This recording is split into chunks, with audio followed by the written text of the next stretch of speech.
pessoal, estamos iniciando o programa Alegria de Viver, com muita alegria por estarmos aqui mais uma semana reunidos e sempre falando sobre uma bela obra, um tema interessante. Nós estamos abordando o livro que se chama O Espírito de Verdade. Este livro é de psicografia de Francisco Cândido Xavier e Ivaldo Vieira. Os espíritos, e são espíritos diversos que escrevem através desses dois médiuns. Nós estamos pegando mensagens aleatoriamente. Hoje estaremos abordando um novo tema, é o capítulo 52. Então, se você tem o seu livro, pegue e acompanhe conosco, porque faremos a leitura, o comentário. A espiritualidade nos traz com muita riqueza informações do plano espiritual, informações que norteiam as nossas vidas, norteiam os nossos posicionamentos, nos colocam as questões apresentadas no nosso dia a dia sob uma outra ótica, sob a ótica da espiritualidade. Então, um livro muito bonito que você também precisa conhecer. Acesse os programas anteriores, você vai encontrar tudo que já foi feito e continue conosco aqui no Alegria de Viver. Bem, antes de iniciarmos, para quem não me conhece, eu sou Solange Godoy, junto com André Luiz Ruiz. Como vai, André? Olá, Solange. Olá, queridas irmãs, queridos amigos. É sempre muito instrutivo quando podemos trabalhar com estas mensagens. Como a Solange disse bem, são de diversos espíritos. E você perceberá cada uma delas com um estilo, com um objetivo de tratar do tema certo, do tema central, do tema que é o cerne daquilo que este livro está apresentando, que é o Evangelho segundo o Espiritismo, com uma riqueza de abordagens. Não é apenas como, por exemplo, acontece em obras escritas por um único espírito. Quando encontramos, por exemplo, Emmanuel escrevendo aquela série maravilhosa do Fonte Viva, Pão Nosso, Vinha de Luz, em que ele também aborda trechos do Evangelho, mas sempre com a visão do Emmanuel filosófico profundo.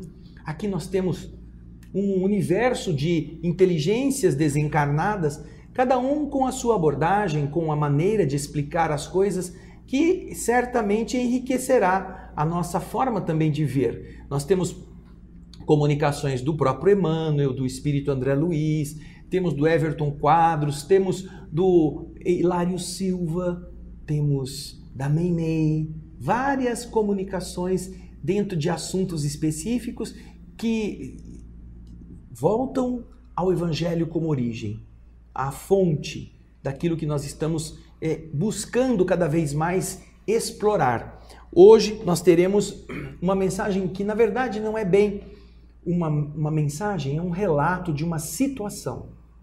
Nos nossos anteriores programas nós víamos um tema sendo abordado pelo escritor com o foco em reflexões em cada um dos seus parágrafos.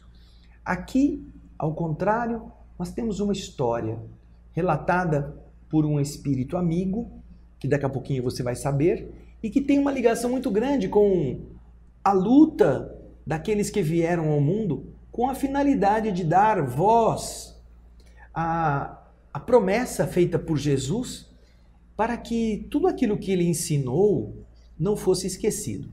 E também para que ele pudesse explicar mais coisas diante do fato de os homens do seu tempo não terem ainda inteligência suficiente para compreender.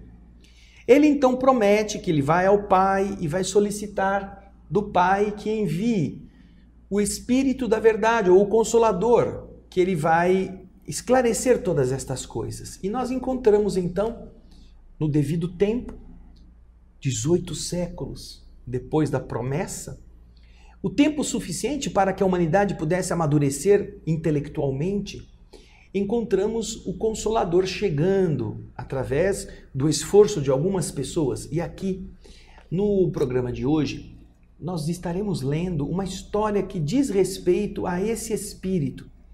Este espírito venerando que veio ao mundo com esta função. Agora, antes de a gente entrar no capítulo especificamente, Solange, eu gostaria de recordar aos nossos telespectadores que fizessem uma pesquisa em uma das obras do espírito Humberto de Campos, o irmão X, escreveu vários livros através da mediunidade de Francisco Cândido Xavier. Eu não me recordo aqui qual é o livro específico, não sei se é Contos e Apólogos, mas o título da mensagem a que me refiro é Kardec e Napoleão. Nesta mensagem, Kardec e Napoleão, você vai encontrar, não tanto pelo Napoleão, mas pelo Kardec, uma referência a quem era esse espírito na ordem hierárquica para vir ao mundo com uma tarefa dessa magnitude. E é um relato bastante fidedigno que Humberto de Campos, que tem acesso aos arquivos espirituais que registram estes fatos, ele apresenta para nós dentro de uma visão bastante importante e concreta desta realidade. Então, quando você quiser, além disto que aqui nós vamos ver, já com o enfoque pessoal do Consolador e do Espírito responsável por dar materialidade aos ensinamentos do Consolador prometido, vá a este livro que eu tenho certeza, na mensagem que você procurar no Google ou em qualquer buscador, Kardec e Napoleão, você terá a fonte do livro. Daqui a pouquinho eu vou ver se eu acho para vocês. E com isso você terá condições de ter uma noção da importância da tarefa, da importância do trabalho que foi atribuído a homens que vieram ao mundo com a tarefa específica de trazer algo libertador, algo luminoso na Terra. Então, desfrute do que nós vamos hoje ler e como se trata de uma história, uma descrição, ela vai permitir que a gente vá acompanhando lentamente os seus passos até chegarmos ao final e depois ao final nós faremos os comentários necessários, né, Solange? Ok, vamos lá então. Vamos lá? Capítulo 52, há um século. Allan Kardec, o codificador da doutrina espírita, naquela triste manhã de abril de 1860, estava exausto, acabrunhado. Fazia frio. Muito embora a consolidação da Sociedade Espírita de Paris e a promissora venda de livros, escasseava o dinheiro para a obra gigantesca que os espíritos superiores lhe haviam colocado nas mãos. A pressão aumentava. Missivas, cartas sarcásticas avolumavam-se à mesa. Quanto mais desalentado se mostrava Kardec, não é? Chega a paciente esposa, a Madame Rivaio, a doce Gabi, e lhe entrega certa encomenda, cuidadosamente apresentada. O professor abriu o embrulho e nele encontrou uma carta muito simples. E então ele leu: Senhor Allan Kardec, respeitoso abraço. Com a minha gratidão, remeto-lhe o livro anexo, bem como a sua história, rogando-lhe, antes de tudo, prosseguir em suas tarefas de esclarecimento da humanidade, pois tenho fortes razões para isso. Sou encadernador desde a meninice, trabalhando em grande casa desta capital. Há cerca de 2 anos casei-me com aquela que se revelou minha companheira ideal. Nossa vida corria normalmente e tudo era alegria e esperança. Quando, no início deste ano, de modo inesperado, a minha Antoinette partiu desta vida, levada por sorrateira moléstia. Meu desespero foi indescritível e julguei-me condenado ao desamparo extremo. Sem confiança em Deus, sentindo as necessidades do homem do mundo e vivendo com as dúvidas aflitivas de nosso século, resolvera seguir o caminho de tantos outros ante a fatalidade. A prova da separação me vencera. E eu não passava agora de um trapo humano. Faltava ao trabalho e meu chefe, reto e ríspido, ameaçava-me com a dispensa. Minhas forças fugiam. Namorara diversas vezes o Senna e acabei planejando o suicídio. Seria fácil, não sei nadar, pensava. Sucediam-se noites de insônia e dias de angústia.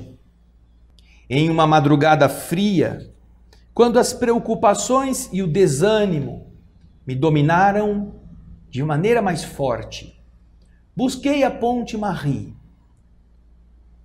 Olhei em torno, contemplando a corrente, e, ao fixar a mão direita para atirar-me, toquei um objeto, algo molhado, que se deslocou da amurada, caindo-me aos pés.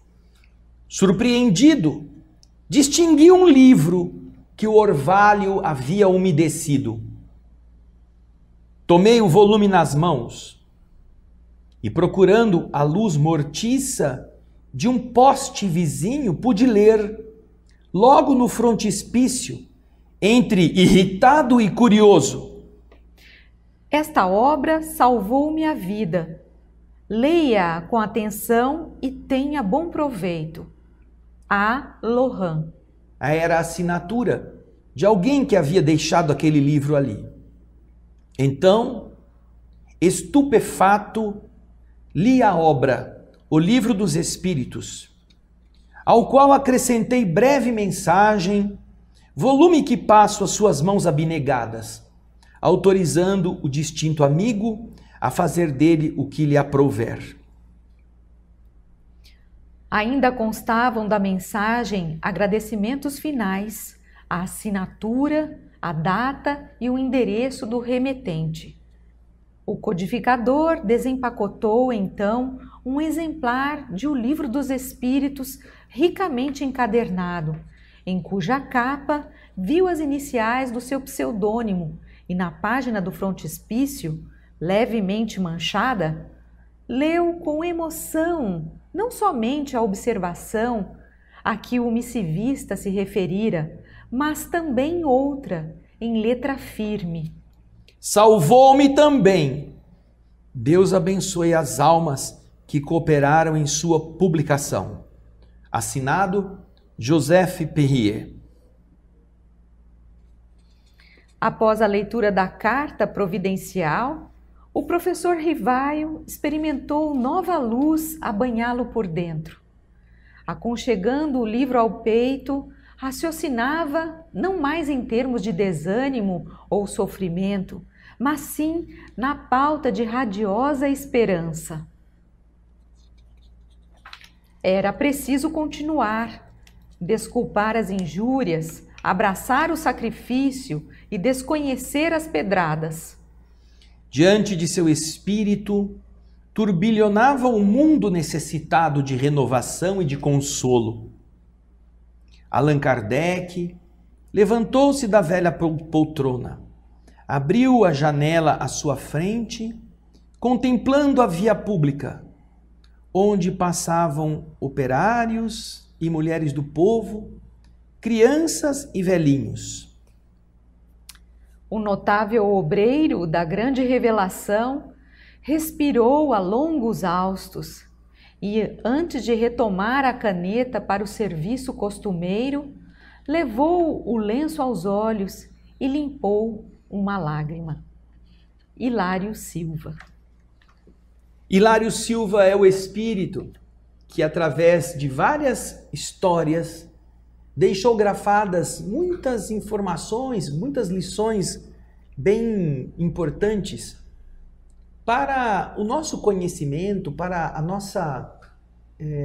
nosso aprofundamento. E aqui, o que nós temos é uma história muito bela, que mostra tudo aquilo que significa para alguém que está à frente de uma obra, não importa qual seja o seu tamanho, a sua envergadura, o esforço de manter-se firme. Certamente que quando alguém pretenda fazer algo de bom, esta pessoa precisa contar consigo mesma. E às vezes, Solange, ela não conseguirá apoio nem mesmo dos entes que estão ao seu lado, dos próprios familiares. Ela não conseguirá apoio, talvez nem dos amigos mais íntimos. Porque cada um tem um pensamento, cada um tem uma expectativa, é algo que nos chega de uma forma idealista, mas que não toca outras pessoas. Felizes são aqueles, como nós já vimos no nosso último programa, quando vimos no capítulo 40 a explicação do Espírito André Luiz sobre se você convive em paz no recinto doméstico, obtendo alguma cooperação em favor dos outros, bendiga sempre essa dádiva inestimável, porque Jesus não contou com os familiares nas tarefas a que se propôs. Lembra disto? Já é uma bênção se você tem alguém com quem você possa contar. Porque, em geral, todos os trabalhos de arrotear o solo, de arrancar pedras, de deixar a coisa que estava conturbada agora limpa, costumam ser feitos somente pelo idealista. O idealista tem que pagar o preço do seu ideal e é importante que faça isto. Então, um dos desafios iniciais para todos nós, quando estamos querendo que o mundo seja melhor, é que nós aprendamos a fazer aquilo que compete a nós fazer. Você vai precisar levantar mais cedo ou vai precisar dormir mais tarde para que possa organizar todos os planos necessários à realização daquele seu objetivo. Obviamente, se você tem esse objetivo, não será um sacrifício fazê-lo. E no dia seguinte, você não vai reclamar nem que teve que levantar de madrugada, nem que foi dormir tarde, porque você está fazendo algo que para você é importante que seja feito. E você não pode encontrar em outras pessoas, às vezes, a mesma disposição. Existe um ditado que diz, não é? Que um cachorro que tem muito dono morre de fome e de sede. Quando muitas pessoas são donas do mesmo bicho, o que acontece é que um empurra para o outro serviço. E um fala assim, não, fulano vai dar água. O outro fala, o Beltrano vai dar água. O Beltrano fala, o Cicrano vai dar água. E ninguém foi dar água. E o cachorro morre de sede. Então, quando alguém se responsabiliza, esta pessoa, assumindo o ônus, ela cuidará. E se ninguém cuidar, não vai ter problema, porque ela vai estar lá.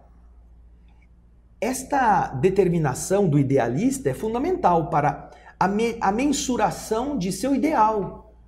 Porque uma pessoa que na primeira dificuldade deixa de fazer, ela não é uma idealista. Ela é alguém que teve uma boa ideia, mas para realizar precisava de apoio, precisava de alguém que ajudasse. Não, as ideias eu tenho.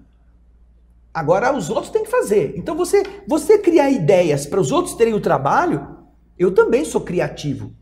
Eu costumo falar às vezes lá na nossa instituição, quando vem alguém com uma mirabolância, alguma ideia assim, falei, olha, então você que está tendo a ideia, você se ocupe agora de realizá-la. Não, eu não posso, eu não tenho tempo, isso custa caro. Eu falei, olha, para ter ideia eu também sei ter. Só que quando eu tenho uma ideia, antes de eu passar para os outros, eu analiso se essa ideia é factível. Quantos vão precisar trabalhar? Onde estarão os recursos? Você vai abrir o seu bolso para arrumar recurso para fazer isto? Você vai tirar da sua mesa? Você vai tirar do seu conforto, das suas economias, os recursos para que essa sua ideia possa prosperar? Não, eu não posso, eu tenho um compromisso. Então aprenda. Se você não vai fazer aquilo que você está propondo para os outros, pense se isso é alguma coisa boa. Porque de verdade, o que nós estamos aqui vendo é um homem que tem a sorte de contar com a sua companheira. Como disse o Espírito André Luiz lá atrás, fique feliz de você ter uma companheira que possa te apoiar. Porque geralmente todo mundo tem que fazer a coisa sozinho. Agora, Todos os demais, inclusive os amigos de Kardec, os que iam na Sociedade Espírita de Paris, que se demonstravam fraternos frente a frente com o codificador, por detrás conspiravam. Mantinham uma opinião meio assim arredia, enquanto que na frente apresentavam-se como solidários, idealistas também, por não terem maturidade intelectual, por não serem espíritos mais aprofundados, por estarem sempre querendo tirar uma vantagem qualquer do negócio, eles certamente encontravam no próprio codificador um obstáculo às suas sanhas de ganho. E então, obviamente, se sentiam contrariados com relação às suas ambições frustradas. E o objeto da contrariedade era a postura rigorosa, autêntica do próprio Kardec. Eu acho que você não sabe, mas na história da construção do movimento espírita, inicialmente com o Livro dos Espíritos, Solange, Kardec, depois de ter o livro pronto e encaminhá-lo à publicação, Kardec tem que pagar com o seu próprio dinheiro a edição do livro. E ele pede ao editor que faça o livro o mais barato possível, faça o livro mais simples, sem qualquer luxo. Naqueles tempos, os livros eram encadernados em couro ou em capa dura, tinham toda uma estrutura luxuosa. Kardec não queria isso, queria uma brochura simples. E nós falamos isso porque, felizmente, nós temos 2 exemplares dos 1.200 exemplares que foram publicados naquele dia, no dia 18 de abril de 1857, um sábado.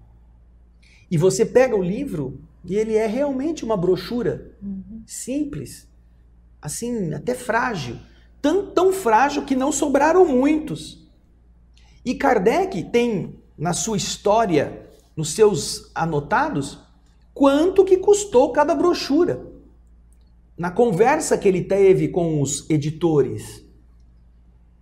Então você percebe que, desde o começo, Kardec honra com o seu trabalho e com o seu recurso pessoal, banca a publicação de uma obra que depois praticamente ele não vende. O preço que ele iria pôr à venda era insignificante, para apenas recuperar o valor do investimento e ter recurso para fazer outros. Porém, vários destes livros Kardec presenteia para pessoas que ele conhece, que gostaria que lessem o livro. O professor Rivaio tinha uma grande roda de pessoas amigas, importantes, intelectuais, homens cultos, aos quais ele quer dar o livro, não vender. O negócio dele não era vender, era ajudar a disseminar uma informação. E ele faz isto, e mais do que isso, ele faz o quê? Ele se esforça cotidianamente, Solange, para fabricar o primeiro WhatsApp da época. O WhatsApp em papel. Ele cria a chamada Revista Espírita, onde artigos são escritos e, mediante a assinatura de pessoas que pagavam por essas assinaturas, ele a cada mês lançava um conjunto de assuntos como um fascículo avulso e ele enviava para todos os assinantes que faziam jus àquele fascículo. E com isto, ele difundia. A Revista Espírita é um grande mosaico de fatos, informações, comunicações, ensinamentos dos espíritos. E que depois, a cada ano, eram reunidos os fascículos de cada mês e se formava um único exemplar daquele ano. Então nós temos Revista Espírita de 1858, 59, 60 e assim por diante. Então você percebe que ao receber nas suas diversas localidades espalhadas no mundo inteiro a Revista Espírita escrita por Kardec e ver que há toda aquela efervescência de temas espirituais, mediúnicos, temos temas científicos. As pessoas escreviam para Kardec depois, contando suas situações, contando eventos, dando notícias de fundação de núcleos no mundo inteiro. E isto faz com que este caldo espiritual, como se fosse um grupo de WhatsApp, né? Mais gente se inscreve, mais gente quer fazer parte. Você publica aqui, todo mundo já recebe. Imagina o que não faria Kardec com o WhatsApp na mão, hein? O que ele não faria? Então você vê que o idealismo não pode ficar esperando ajuda, não pode ficar ali, ai, ninguém me ajuda, será que alguém vai me trazer o recurso? E ele tinha dificuldades, como você viu no texto, né, Solange? Até mesmo econômicas, para que ele pudesse fazer frente às despesas. Quando, em determinado momento, o volume de cartas é tão gigantesco que Kardec antes se dava o trabalho de responder cada carta. Mas para responder, ele tinha que pagar a despesa de correio. Ele tinha que pôr no correio, tinha que pagar o selo. Então, se você tem que responder uma carta, não custa nada. Mas se você tem que responder 10 cartas, já são 10 vezes mais. Se você tem que responder 100 cartas, imagina o trabalho que é escrever 100 cartas. Gigantesco. Colocar no correio e pagar pelas 100 cartas do seu bolso.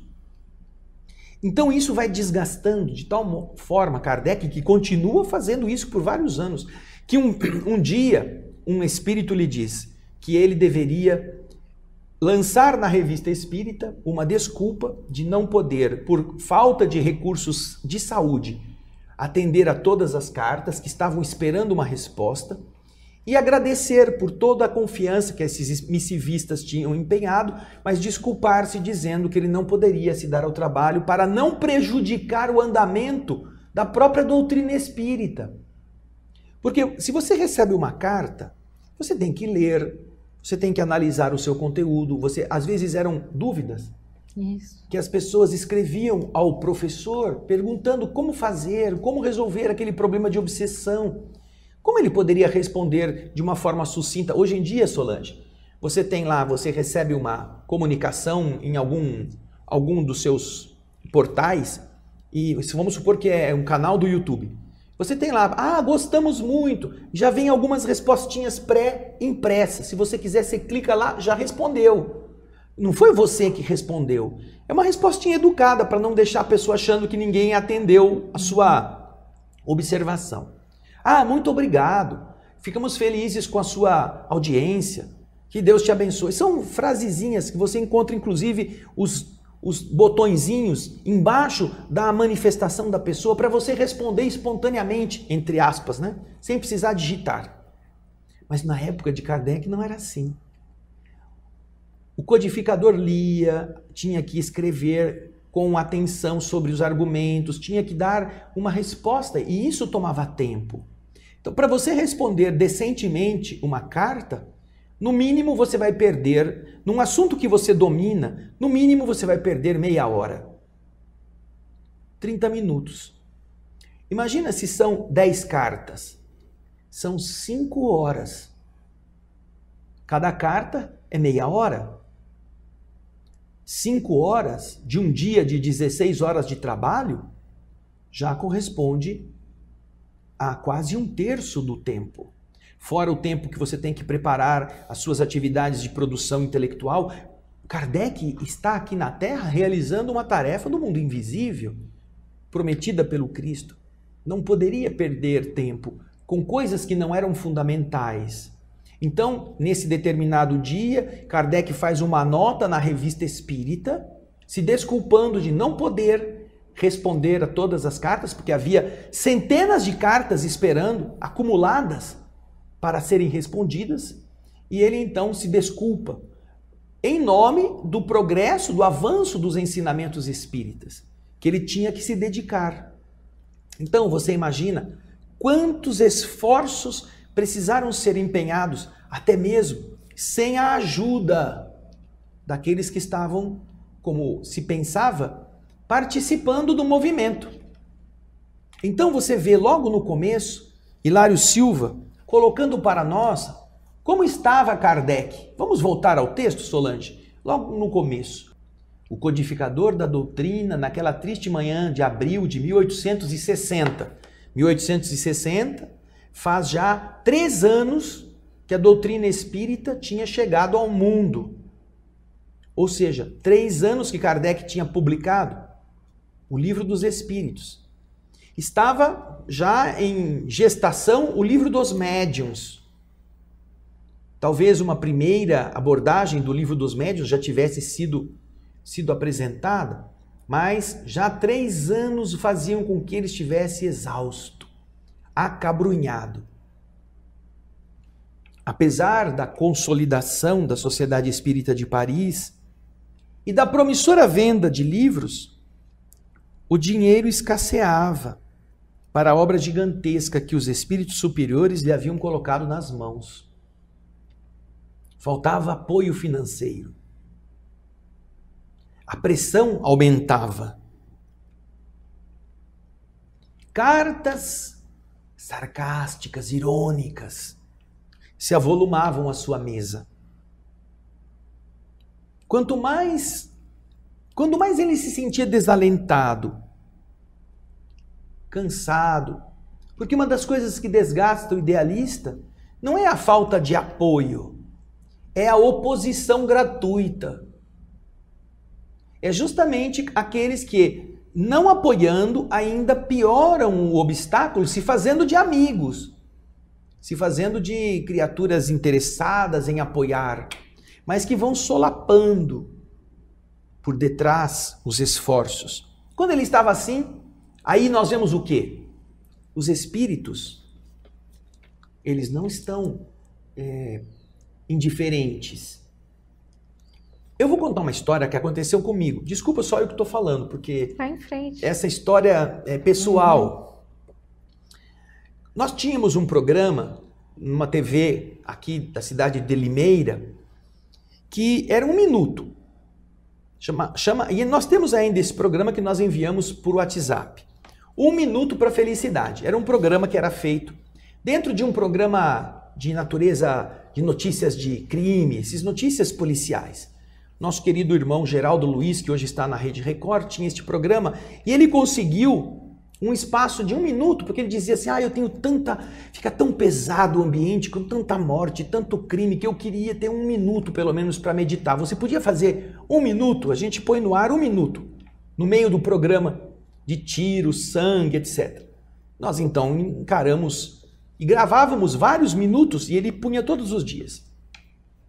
Um dia eu estava vindo pela estrada e estava pensando comigo mesmo, né? Eu vinha vindo da cidade de Araras, onde tínhamos ido buscar um exemplar e levar um dos livros espíritas que haviam sido psicografados para serem revisados lá no Instituto de Difusão Espírita de Araras, que publicou vários dos livros que o Espírito Lúcio escreveu, nos usando como médiuns.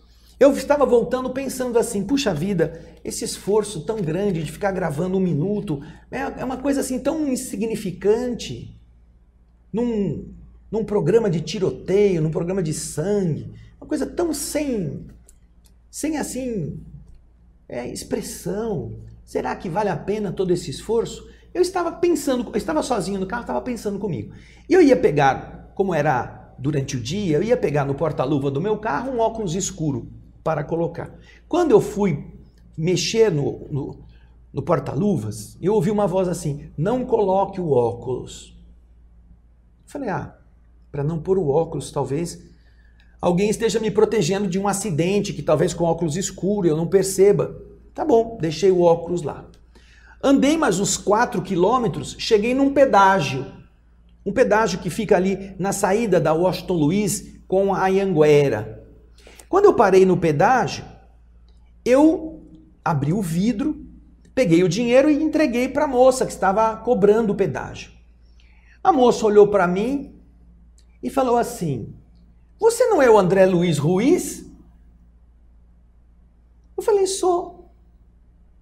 Ai, você não sabe, a gente assiste você todo dia na casa do meu pai, ele chama todo mundo quando vem 1 minuto. Eles todos param para fazer o que estavam fazendo para ouvir 1 minuto. Falei, nossa, que bacana. Falei, muito obrigado. E foi aí que eu entendi por que não era para eu pôr o óculos escuro. Porque os espíritos queriam que aquela moça, uma funcionária do pedágio, ao olhar para minha cara, percebesse que estava valendo a pena e me fizesse saber que valia a pena 1 minuto no meio do tiroteio. Porque as pessoas iam esquecer do tiroteio, mas elas não iam esquecer do minuto para a felicidade. E isto é muito do que os espíritos fazem com Kardec. Porque aí fazem chegar a Kardec, pelas mãos da sua esposa, uma embalagem, uma carta de um anônimo. Será que vale a pena tanta luta, tanto problema, falta de dinheiro, aquilo que Kardec está suportando herculeamente? Não é que estava sem o apoio dos espíritos, mas estava cansado. E você sabe, André, que eu estava pensando, essa mensagem que é tão bonita, né? Quando a gente vê o trecho em que essa pessoa que estava para se matar e ela viu, ele esbarrou no livro dos Espíritos e depois ela lê o livro, fica encantado com aquilo, se sente renovado e envia, porque ele poderia ter guardado o livro na estante. Ele poderia ter, gostei muito do livro, vai ficar para mim, mas ao invés disso ele recebeu aquela coisa positiva e ele escreve a Kardec. Ele diz o quanto esse livro foi importante para ele.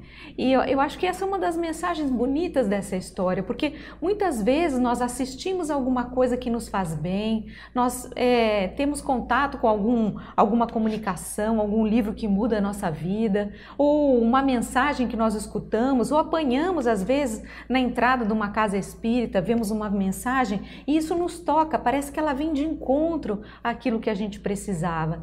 Só que a gente o que faz?